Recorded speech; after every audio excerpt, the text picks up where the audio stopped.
welcome bij een nieuw video. We have a problem, the belt is slipping. And you can see the belt is very loose. Just we're going to tension it up and do it by this bolt. First, loosening the bolt.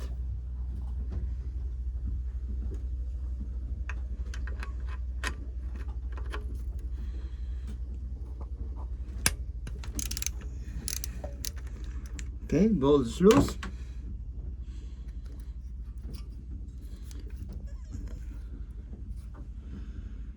And we're going to bring tension on the dynamo.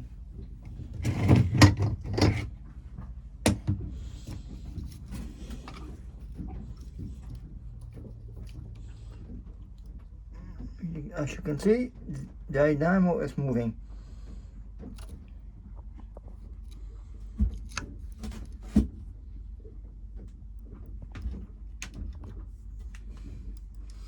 And now we're going to tighten up.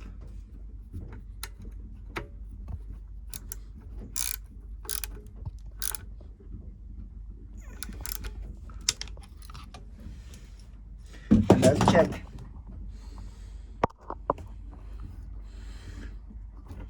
This is very good. You can push it a little bit in. This is perfect. Problem fixed.